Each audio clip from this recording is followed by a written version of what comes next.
ሰላም ጤና ይስጥልን ውድ ኢትዮ ከረንት የዩቲዩብ ገጽ ተከታዮችና አድማጮች እንደምን አላችሁ? ለዕለቱ የተመራሩትን አርዕስተ ዜና ወደ እናንተ ይዘን ቀርበናል። በመካከለኛው ምስራቅ ውጥረት ነግሷል። የኢራኑ ሃይማኖታዊ መሪ አያቶላህ አሊ ካሚኒን መሬት መጠለያ ውስጥ መሸሸጋቸው ተነግሯል። በመካከለኛው ምስራቅ ያለው ወታደራዊ ውጥረት በከፍተኛ ሁኔታ እየጨመረ በመጣበት በዚህ ወቅት የኢራን የበላይ መሪ አያቶላህ አሊ ካሚኒ በአሜሪካ ሊሰነዘር የሚችል የአየር ጥቃት በመፍራት ወደ መሬት ውስጥ መጠለያ መሸሸጋቸው ተዘግቧል። የመሪው መሰወርና የአብርሃም ሊንከን ጉዞ እንደ ኢራን ኢንተርናሽናል ኢየሩሳሌም ፖስት ዘገባ ከሆነ የ86 ዓመቱ አዛውንት መሪ በቴህራን ከተማ ስር በሚገኘው ሰፊ የመሬት ዋሻ ውስጥ በተገናኘ ጠንካራ ሆኖ በተገነባ የከርሰ ምድር ባንከር ውስጥ ተደብቀዋል ብለዋል። ይህ እርምጃ የተወሰደው ዩኤስአይ አብርሃም ሊንከን የተሰኘው የአሜሪካ ግዙፍ የጦር መርከብ ወደ ፋርስ ባህር ሰላጤ እያመራ መሆኑን ከተሰማ በኋላ ነው። ስልጣናቸውንም ለታናሽ ልጃቸው ተላልፏል። የበላይ መሪው ወደ መጠለያ መግባታቸውን ተከትሎ የሀገሪቱ የዕለት ተዕለት የሥራ አመራር ለ53 ዓመት ታናሽ ልጃቸው ማሱድ ካሚኒ መፍቀዳቸው ታውቋል። ማሱድ ካሚኒ በዛ አስቸኳይ ወቅት በመንግስቱ አስፈጻሚ አካላትና በአባታቸው መካከል እንደ ዋና የመገናኛ ድልድይ ሆኖ እንዲያገለግሉ ኃላፊነት ተሰጥቷቸዋል። ለዚህ ከፍተኛ ስጋት መንስኤ የሆነው በፕሬዝዳንት ትራምፕና በኢራን መሪዎች መካከል ለቀናት የቀጠለው የቃላት ጦርነት ነው። ፕሬዝዳንት ትራምፕ ባለፈው አርብ ዕለት የአሜሪካ የጦር መርከቦች ወደ ቀጠናው እንዲንቀሳቀሱ ትዕዛዝ መስጠታቸውን ለኢራን ግልጽ ማስጠንቀቂያ ተደርጎ ተወስዷል። የኢራን ከፍተኛ የጦር መኮንኖች የአሜሪካ አየር ጥቃት የመፈጸም እድሉ በጣም ከፍተኛ መሆኑን ለመሪያቸው ማሳወቃቸው ተነግሯል። ሁኔታው በየጊዜው እየተቀያየረ ሲሆን የአሜሪካ የጦር መርከቦች ወደ ቀጠናው መቃረብ በዓለም አቀፍ የነዳጅ ገበያና በቀጠና የሰላም ስጋት ደቅነዋል።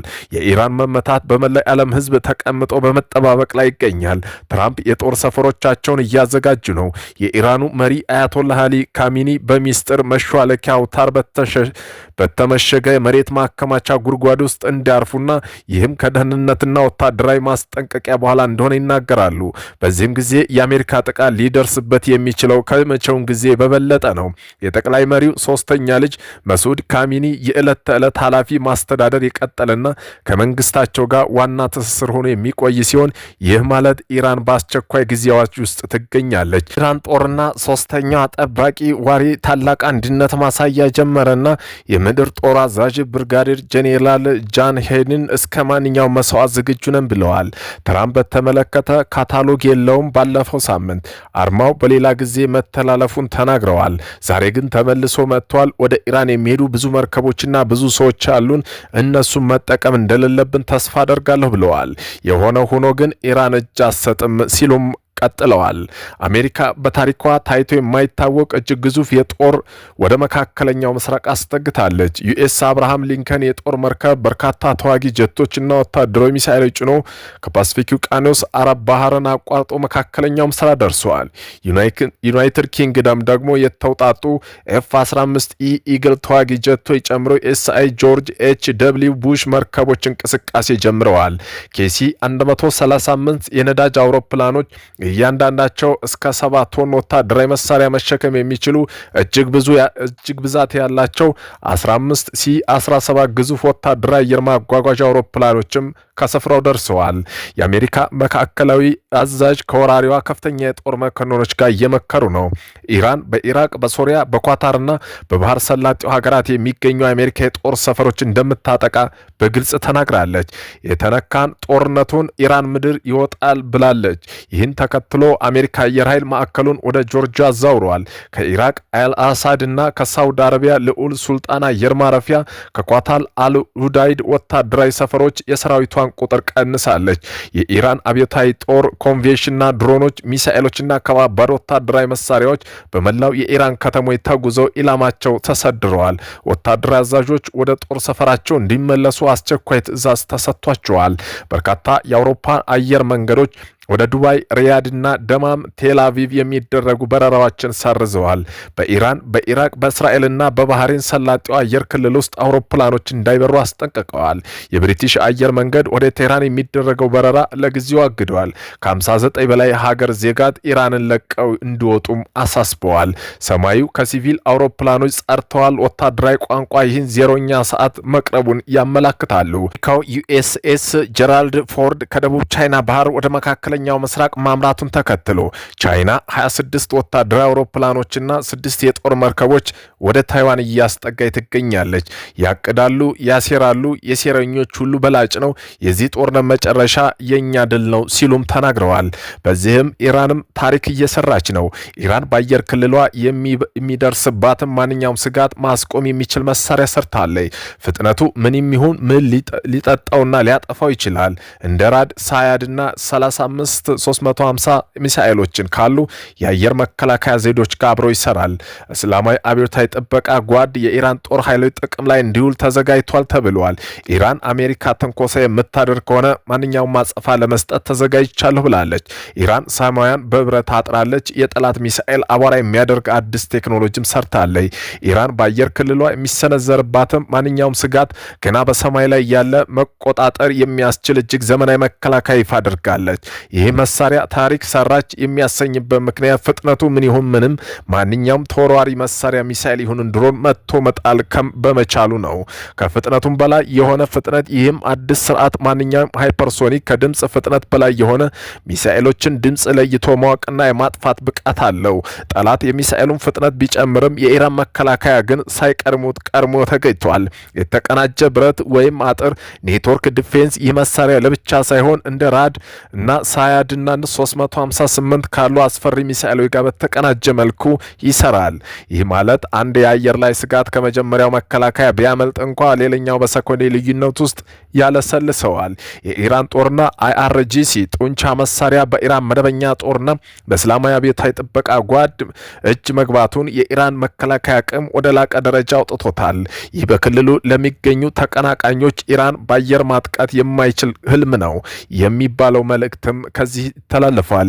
የጂኦፖለቲካ እንድምታው ኢራን ይህን ቴክኖሎጂ በራሷ አቅም ማምረቷ ምዕራባውያን የሚጣለው ማዕቀብ ወታደራዊ ጥንካሬ ሊገታው እንዳልቻለ ማሳያ ነው።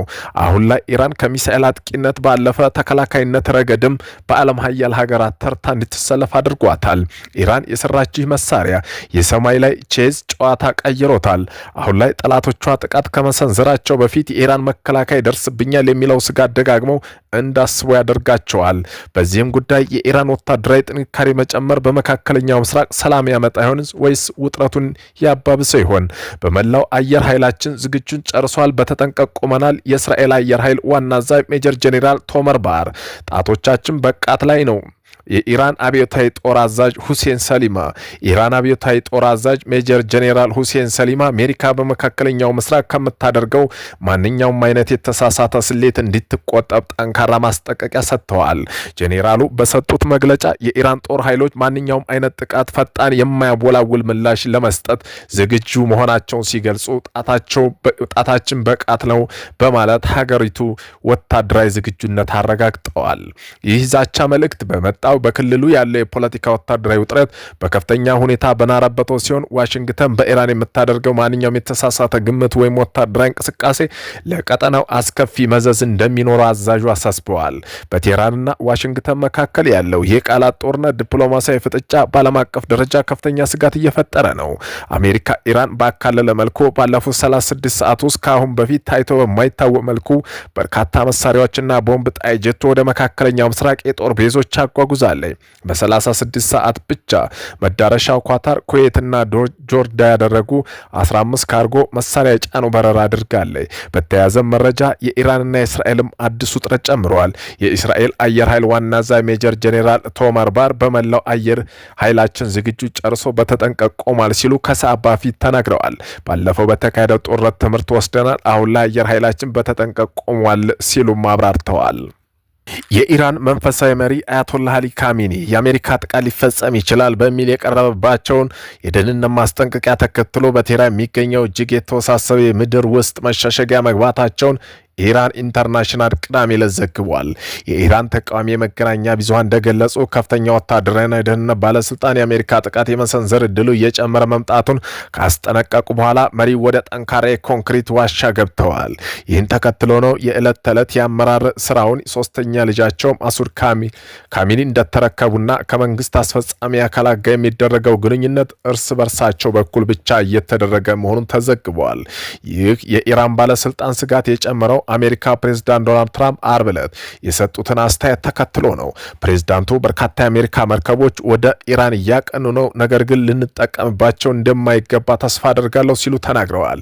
የኢራን ባለስልጣን በበኩላቸው ለማንኛውም ጥቃት ከባድ ምላሽ እንደሚሰጡ እየዛቱ ነው። አንድ ከፍተኛ የኢራን ባለስልጣን ማንኛውም ጥቃት በእኛ ላይ እንደታወጀ ሙሉ ጦርነት ይቆጠራል ሲሉ ተደምጠዋል። በተጨማሪም የኢራን ብሔራዊ ደህንነት ኮሚሽን ካሚኒ ላይ የሚሰነዘር ማንኛውም ጥቃት የጂሃድ አዋጅ እንደሚያስከትል ማክሰኞ ዕለት አስጠንቅቀዋል። የኢራኑ ፕሬዝዳንት ማሱድ ፔጂካን በበኩላቸው በመሪው ላይ የሚደረግ ጥቃት በኢራን ህዝብ ላይ እንደታወጀ ጦርነት ብለዋል። ይህ ጦርነት የመጣው በኢራን ውስጥ የተቀሰቀሰው ህዝባዊ ተቃውሞ የመንግስት እየወሰደ ያለ ኃይል እርምጃ በቀጠለበት ወቅት ነው። ምንም እንኳ ትክክለኛው ቁጥር ባይታወቅም መቀመጫውን አሜሪካ ያደረገ የሰብአዊ መብት ተቋም ድርጅት እንደገለጸው በግጭቱ የሞቱ ሰዎች 5137 መድረሱን ተረጋግጧል። አሜሪካ ይህን የአየር ኃይል እርምጃ በመቃወም አርብ ዕለት በኢራን ላይ ተጨማሪ ማዕቀብ ጥላለች። በሌላ በኩል በአልጀዚራ ባወጣው ሰፊ ትንታኔ ኢራን በውጭ ወታደራዊ ስጋ ብቻ ሳይሆን በውስጥ የኢኮኖሚና የፖለቲካ ቀውስ ውስጥ እንደምትገኝ አመላክቶ ምንም እንኳ በመንግስት በቅርቡ እየተንቀሳቀሰው ህዝባዊ ተቃውሞ በኃይል ማፈን ቢቻል ለተቃውሞ መነሻ የሆኑ የኢኮኖሚ ውድቀትና የዋጋ ንረት ግን አልተቀየረም። በአሁኑ ወቅት ማዕቀቦች እንዲነሱላት ከአሜሪካ ጋር ለመደራደር የኒውክሌርና የሚሳኤል ፕሮግራሟ እንዲሁም በቀጠናው ተጽዕኖዋን መቀነስ ይኖርባታል። ሆኖም እንዲህ እርምጃ ለካሚኒ ስርዓት እንደ ራስ ማጥፋት ስለሚቆጠር ውሳኔው ከባድ ሆኖባቸዋል። ተንታኞች እንደሚሉ ከሆነ ኢራን አሁን ባለችበት መቀጠል የማትችል ደረጃ ላይ ደርሳለች። ካሚኒ በኋላ ያለ ኢራን እጣ ፋንታ ከሃይማኖታዊ መሪ ወደ ወታደራዊ ክፍል የኢራን አብዮታዊ ዘብ የበላይነት ሊሸጋገር እንደሚችል ለውጥ እንደማይቀር ጉዳይ መሆኑን ባለሙያዎች ይተነብያሉ። ኢራን የአሜሪካ አብርሃም ሊንከን ዩኤስ አብርሃም ሊንከን የጦር አውሮፕላን ተሸካሚ መርከቦችና አጃቢዎች ሃይፐርሶኒክ ሚሳይሎች በመምታት እንደምታሰጥም ዝታለች። ይህም ዝግጅት የምታደርገው አሜሪካ ባህር ኃይል ስብስብ ወደ ኢራን የቅርብ ባህር ክልል መግባቱን ተከትሎ ነው። ኢራን ያሏትን እጅግ ፈጣን የሆኑ ሃይፐርሶኒክ ሚሳይሎች በመጠቀም አሜሪካ ግዙፍ የጦር መርከቦች ኢላማ እንደምታደርግ ገልጻለች። የአሜሪካ አብርሃም ሊንከን መርከብና አጃቢዎቹ በመካከለኛው ምስራቅ ውጥረት ባለበት ወቅት ወደ ቀጠናው መጠጋታቸው ነው። የኢራን ሃይፐርሶኒክ ሚሳይል ድምፅ ፍጥነት 5 እጥፍ ላይ የሚፈጥሩ መሆናቸውን ባለፈው የአሜሪካ መከላከያ ስርዓት ለመጥለፍ አስቸጋሪ እንደሆነ ይነገራል። ክስተት በመካከለኛው ምስራቅ ያለው ወታደራዊ ውጥረት ይበልጥ ሊያባብሰው እንደሚችል ኮዱ ተገምቷል።